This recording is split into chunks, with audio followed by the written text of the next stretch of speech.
Christopher Pyne wants you to forget. And I would suggest it's a reliable guide that if Christopher Pyne wants you to forget something, it's probably worth remembering. What does he want you to forget? Well, he gave us a little inkling about a year or so ago, back when he was still Shadow Minister for Education. He was interviewed by the ABC radio. And he had a number of things to say about the history curriculum. In particular, he was concerned that not enough attention was being given to, and this is pretty much his exact words, to how World War I and the landing in Gallipoli in particular brought Australians together and helped make us a nation. Now, in response to this, the ABC reporter, with typical left-wing ABC bias, pointed out that, well, in fact, World War I tore Australia apart, and they cited a number of things such as the conscription referenda, the split in the ALP, the disaffection of Irish Australians and so on, to which Christopher responded with devastatingly circular logic, none of these things have anything to do with landing Gallipoli. Now, when confronted with the spectacle of Christopher Pyne, a number of responses come to mind. I'm sure they come to your mind as they come to mine, and one of the more benign ones is simply to point and giggle. But it would be a mistake not to take him seriously, not just because he is a person of power, because he is now no longer, unfortunately, Shadow Minister for Education, but is in control of that national history curriculum, but also because his views on World War I, however historically illiterate they may be, are not extreme, they are mainstream. They are the orthodoxy. They are what is presented to us through the mass media every ANZAC day. They are what is largely, I suspect, still taught in schools. And I was reminded of this fact when I myself was interviewed by ABC Radio a year ago. I managed to get an interview on a talkback radio in Adelaide, and when I heard about it, I googled a picture of the bloke who was going to interview me to try and see if he was going to be your typical cookie cutter, small L liberal ABC baby boomer, should talk back person, and he looked the part and he turned out to be exactly like that. And I'd expected, oh well, people interview you about your book, they're going to be sympathetic, and he was, for the most part. He'd read the book, which was a plus. He appeared to like most of it, and he hated conscription, baby boomer, of course. But he he had a bone to pick with me about the introduction, because I said nasty things about Anzac Day, apparently. And he didn't like that, because he liked Anzac Day. And he actually accused me of being part of a mini culture war against Anzac Day. And in the polite discussion, this is ABC Radio, the polite discussion that ensued, I particularly remember at one point he said, why does it matter why a war happened so far in the past? Does anyone care, for instance, today, why the Crimean War happened? Now, I made the obvious response, citing Santayana's dictum about those who ignore history being condemned to repeat it, an argument that would have had a great deal more force today for obvious reasons, given recent events in the Crimea. But it is curious that he chose, when he was trying to find an example of an obscure war, that he chose the Crimean War. Because there is a connection. For those of you who aren't that familiar with that particular bit of history, there you go, a splendid picture of the charge of a light brigade, which happened during the Crimean War, Florence Nightingale, hope it sparks a few little sparks in the back of your memories. It was a war in the 1850s fought between, on one hand, the British and the French, and on the other, the Russians. They were fighting the Russians. Now, the reason they were fighting put simply, briefly, was because the Russians had been beating up on the poor old Turks, beating the Ottomans. And the British didn't want the Russians to expand into the Balkans. They were particularly keen to make sure that the Russians didn't get control of Constantinople. It was a central pillar of British foreign policy in the latter half of the 19th century to constrain at all attempts to expand the Russian Empire. There were, anyone familiar with the works of Rudyard Kipling will have heard of the Great Game, of the constant intrigue and concern the British had of the Russians moving towards India. They were also concerned about the Russians gaining an access. And so in the 1850s, they went to war to stop the Russians expanding at the expense of the Turks. And in 1879, they nearly did so again. It was eventually averted by diplomacy. But in the run-up, the sabre-rattling, in that crisis in 1879, there was a popular music hall song in Britain which contained the lyrics, "We don't want to fight, but by jingo if we do, we've got the men, we've got the guns, we've got the money too." And it's from that song that the term jingoism was coined. And you can see today in Australia, if you go to Sydney Harbour, some of the islands in Sydney Harbour, and also down, I think, in Port Arlington, down near the entry to Port Phillip Bay, you can see fortifications that were built to protect the infant colonies from the Russians. So it's curious that in 1915, the British and the French were both back in that same general corner of the world, fighting once again, except that they were fighting the Turks in alliance with the Russians. And the reversal was a complete reversal, if you also, something you may not be aware of, but 1 month before the landing of Gallipoli, a secret treaty was signed. A secret treaty of the secret no more, because the Bolsheviks published all the secret treaties when they took power in 1917. It was a treaty between the Russians, the British and the French, and its central plank was a promise to the Russians that in the event of victory, Constantinople would be theirs. Now this reversal, this 180 degrees turnaround in foreign policy, is actually embodied in a figure who was there at the genesis of the ANZAC myth, Ellis Ashmead Bartlett. He was the journalist from the Daily Telegraph in London, who's responsible for the over-the-top purple prose supposed description of the landing at Gallipoli, which was then reprinted throughout all the Australian newspapers and was very much the thing that kick-started the ANZAC myth. Now, Ashmead Bartlett was not your typical Fleet Street hack. He actually came from a very privileged, semi-aristocratic background. His father was a Tory MP with many years standing and was knighted. He himself would briefly be a Tory MP in the 1920s. He was just slumming it as a journalist during the war. Now, his father, the elder Ashmead Bartlett, though only a backbench MP, had a very safe seat and a lot of money, and he was able to indulge his personal passion for foreign affairs. And he was known as the voice in Westminster that could be raised at every opportunity in defence of maintaining the traditional unofficial alliance with the Ottoman Empire long after it had become unpopular. And it was in that capacity that in 1897 the elder Ashmead Bartlett went on a parliamentary tour in the Middle East with a young teenage Ellis along, and they witnessed the Turkish army fighting the Greeks. Young Ellis, full of adolescent testosterone, got involved in the fighting, got caught, and was about to be shot as a spy before the Greeks realised he was the son of a Tory MP and probably better not to shoot him. Now, there's a bit of a habit because actually his depiction of the landing in Gallipoli, of course, was complete fiction. He didn't see it. He was on the ship, a couple of miles offshore. He didn't see anything. But he did eventually land later that day. When it was safe, he went down onto the beach and was immediately arrested because he was wearing the wrong sort of hat and they thought he was a spy. But which probably sort of, in a sense, sort of makes sense given that he was actually fighting the Turks a few years before that. Now, I, for my sins, teach undergraduate history at university, and a number of the units that I've taught have covered the involvement of Australia in World War I. It's been a topic. And when I have a tutorial in front of me, and these have always been just happened to have always been first-year topics. So you're talking about 18, 19-year-olds. I've had classrooms.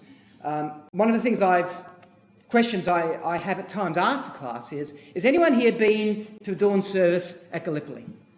Now, when I ask that question, there's always one or two hands that go up.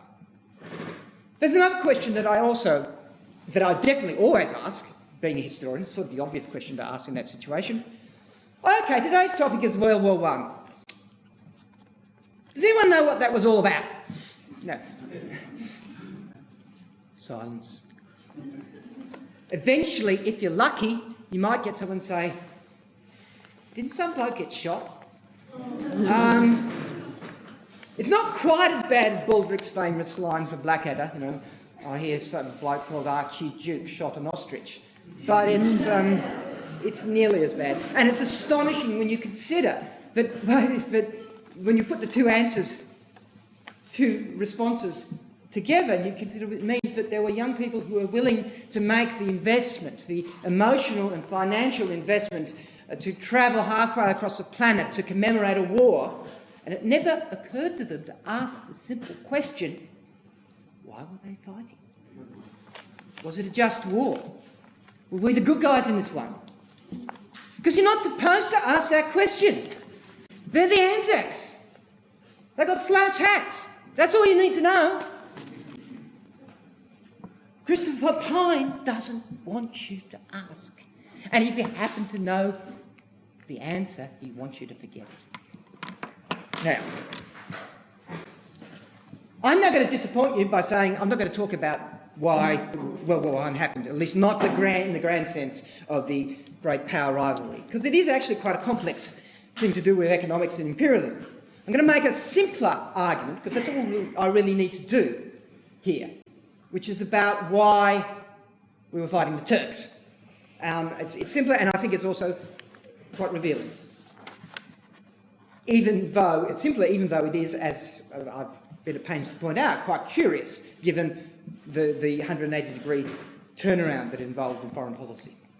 The relations between the British and the Ottoman empires had begun to sour back in 1878 as a consequence of the building of the Suez Canal. The British Empire was a maritime empire. The navy was the most important part of its armed forces, and the British had always been at pains to acquire bits of real estate which were strategically important in terms of sea lanes. Which explains why they had the Falkland Islands, Gibraltar, the Cape of Good Hope, Singapore, and so on. So it's not really surprising that within about 4 years of the Suez Canal being dug, the British found an excuse to intervene in the internal affairs of Egypt and occupy the place, turning it into a de facto colony, which it remained until after the Second World War. Now, Egypt wasn't part of the Ottoman Empire anymore. It hadn't been for about a century or so, but this did not make the Ottomans happy, because it had been theirs, and they sort of liked to think that they might be able to get it back at some point, but they weren't going to get it back from the British.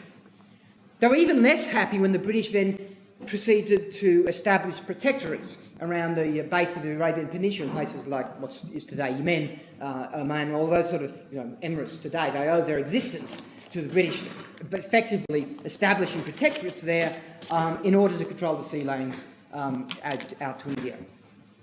This was territory which was at least nominally part of the Ottoman Empire, even though the Ottoman rule didn't really run that far. And so this obviously began to sour relations, but what really turned things around was as a consequence of something that happened in the decade and a half before the First World War. Now, as I said, I'm not going to explain the great power rivalry between Britain and Germany. That would take too long. But it is a fact that there was an arms race between the two before the war. And the arms race was a naval arms race, building dreadnoughts, battleships, so on. Now, in all arms races, this involved new technologies. And one of the main technological innovations was a shift from steam and coal to using oil. Problem for the British was they had plenty of coal, but they didn't have any oil that they knew of in their empire. They were going to have to import it from the Middle East. Not from where you might think today, not from the Gulf, Saudi Arabia, no one knew about the oil there, but there was already substantial amounts of oil being extracted from Persia, as it was then called, or Iran, and from a province of the Ottoman Empire by the name of Mesopotamia, which of course we now know as Iraq. So it's not surprising then that in 1899 a British gunship appeared at the top of the Persian Gulf, pulled into a little port, not much better than a fishing port, found a local potentate and said, made an offer he couldn't refuse. British protection, nice subsidy. And Kuwait was born. Because this was a different location. It was, again, it's on the Arabian Peninsula, but it's not where the sea lanes are. The point of Kuwait was it gave the British a foothold right next door to the port of Basra, through which the oil was going to come from Mesopotamia. And it was clear from that point to the Ottomans that the British had designs on their territory now. But the British were not going to be propping them up, they'd be hoping to colonise them. And in case anyone thinks I'm being too cynical, I think it's a fairly reasonable guide as to the war aims of a combative nation in the event of victory, see what they do. And of course what happened at the end of the First World War, Palestine, Jordan became British colonies, or protectorates.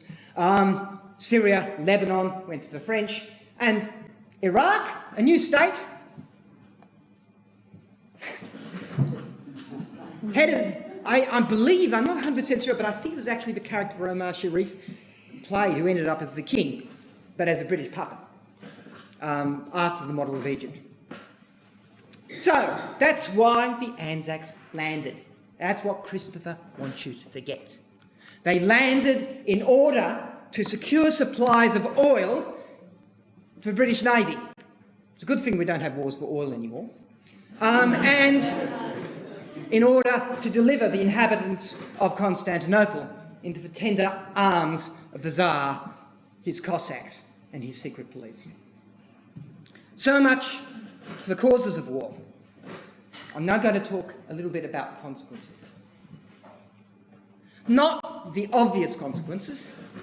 One thing Christopher Pyne can't get you to forget, he can't afford to in a way, is the horrors of the Western Front and the scale of the casualties, because it's part of the... You can't have an Anzac myth without some notion of sacrifice. You've got to know that people suffered and died.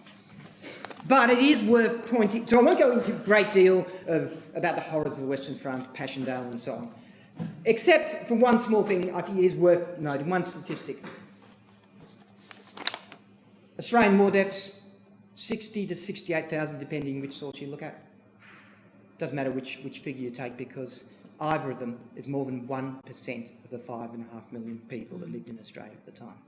More than 1 in 100 Australians were killed outright. The casualties overall, 250,000 killed or wounded out of 5.5 million Australians. Concentrated in one demographic, overwhelmingly males between the age of 18 and 35. It defies imagination. And then you add in all the stress, the PTSD and all the other things that flowed on from that. It defies imagination. But I want to talk about something that I won't say that Christopher Pyne wants you to forget it, because I'm pretty certain he's not that bright. I doubt if he knows about this, which is the economic consequences of the war, which is much, much less well known. I talk about it a fair bit in my book, because the book describes the wartime strike wave, and it was necessary for me to explain why workers were discontented. And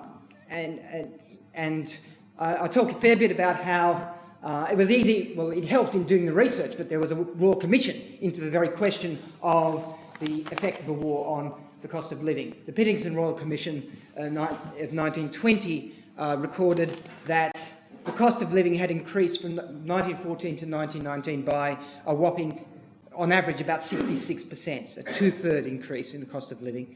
And his recommendation was that in order to restore the purchasing power of wages to what they had been in 1914, they would need to be increased by 30%.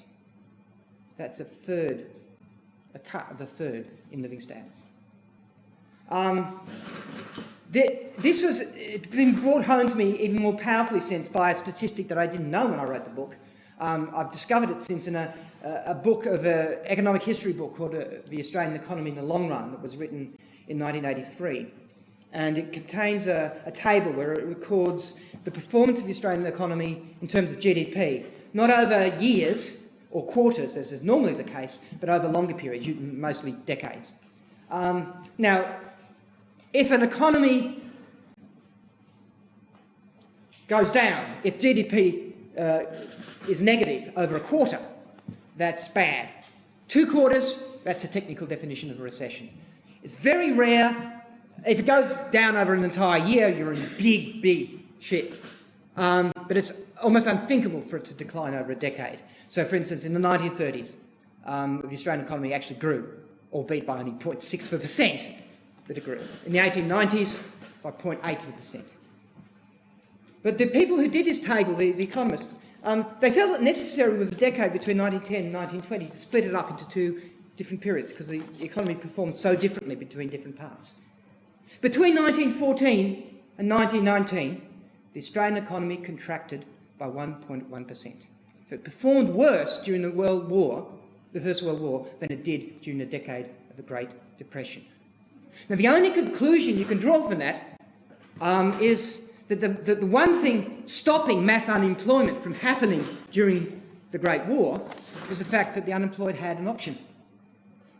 At least if they were male, and of course the workforce was overwhelmingly male back then. They could join up. Now, it's a source of frustration for me, marking undergraduate essays generally, and in particular I have had occasion to mark a particular essay topic. I didn't pick it, but where students had to explain why Australians were so willing to sign up at the beginning of the war. And inevitably, it's not the students' fault. They give you what they get out of the textbooks, which is all stuff about how patriotic people were and what the propaganda was and the white feathers and all the rest of it. They rarely mention the fact that there was a recession in 1914. It was deepened by the war and unemployment peaked in May 1915 at 11%. Then, mainly because the unemployed were going off to the war, it went down again. There are other reasons. But by late 1915, it had gone down to a reasonable level. Now, if you were to draw a line graph of unemployment between August 1914 and late 1915, go up, peak at in May 1915, and then go down again. If you draw a line graph of enlistment figures for the same period, it will be identical. It peak in May 1915 and go down and then dwindle, and by the end of the year, they start talking about the need for conscription. Later in the war, just one other little statistic, I think I've got time for this. In the Hunter Valley, was particularly severely hit by that recession, and because there was no wartime demand for Australian coal, they never really recovered during the war. So there was 2,000 workers, coal miners in the Hunter, thrown out of work in 1914, and there remained 2,000 less working than normal throughout the entire war. Guess how many coal miners served from the Hunter Valley in the armed forces? 2,000. It's little wonder that later in the war, when there was, mainly as a consequence of sackings at the end of after the defeat of the Great Strike, when there was a spike in unemployment, not a full-on recession, but it went up to about 6 or 7%, that there began to be serious talk now, the war no longer was clearly on the nose at this point, a term began to be bandied around the working class and the labour movement, economic conscription. But whatever conclusion you want to draw about why people joined up, whether you accept the argument that they did so for economic reasons or not, it's impossible to definitively know what was in people's head, of course. One thing is clear. In 1914, Australia had the highest living standard in the world. It wasn't a working man's paradise as it was depicted, but it did have the highest living standard. It has never had. It didn't have it by 1918. That was no longer the case. And it has never been the case since. Now,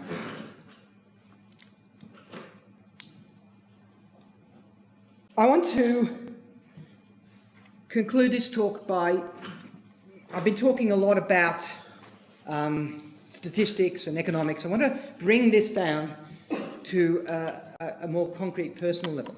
Well, not personal, not about me, but about one individual who I think embodies what I've been trying to say about the effect of this war, the impact of it on the Australian working class.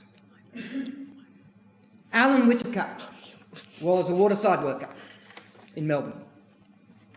He wasn't a union official, he wasn't a prominent militant, he wasn't a member, as far as I'm aware, of any political organisation. He was a wharfie. Like most working class people, he would have been forgotten, passed into obscurity, if it wasn't for the manner of his death.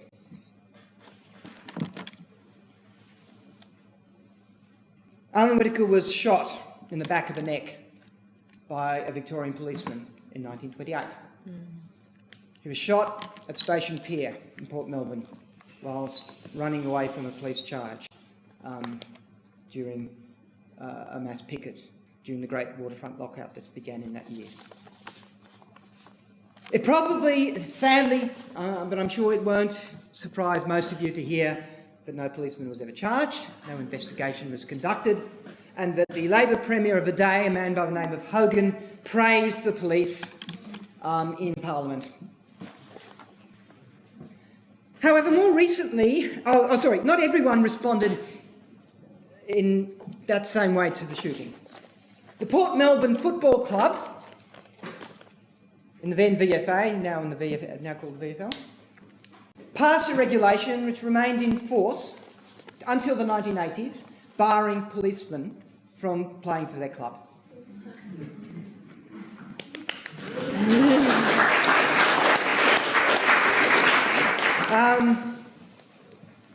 More recently, there has been an investigation carried out into the death of Alan Whitaker, a private investigation, but the person who carried it out is of some significance. He happens to be a retired Supreme Court Justice, Vincent.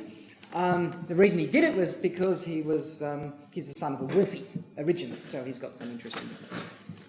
Again, it won't surprise you to hear that Vincent's conclusion is that, I think a policeman should have been charged with murder for this one. It's a bit of a no-brainer that if you shoot someone in the back of the neck, it's probably not self-defence. And there's other points he makes about the angle of a shot and so on. But there's actually something much more interesting, I think, in his findings to do with medical evidence. I need at this point to make to mention one fact about Alan Whitaker. He'd been shot before, in 1915, at a place called Gallipoli. He was one of those ANZACs we're supposed to feel emotion about. But his name, of course, is not on the cenotaph, because he survived the Turkish bullet. He didn't, of course, survive the bullet delivered into his body by the pistol wielded by a member of Victoria's finest constabulary. The interesting thing is that he should have survived.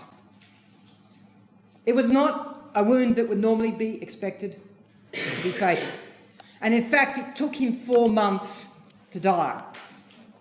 4 months of agony.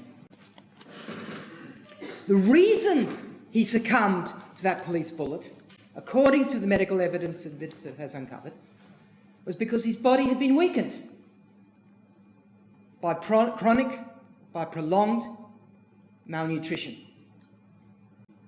Such was the land fit for heroes to which he had returned. Now, we need to remember Alan Whitaker. We need to remember what he learned at such great cost, that when our rulers... it doesn't matter. When our rulers...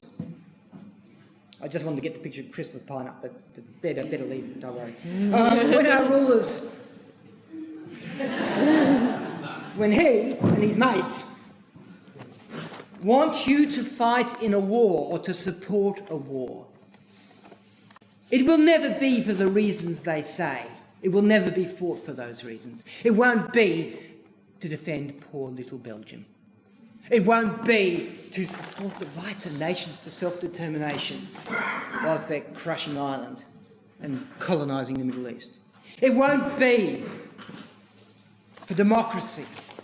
It won't be for freedom. It won't be to free the women of Afghanistan. It won't be to get rid of weapons of mass destruction. Certainly. It will be possibly a war for oil, but certainly a war for empire. A war to extend empire or to defend it. And we need to remember as well the other lesson that Whitaker learned. That is not the only war our rulers fight. There is another war that they fight. A never-ending war against their own people. It is in that war that Alan Whitaker fell. And we don't have cenotaphs, but we need to remember him. Christopher Pyne wants you to forget, lest we forget.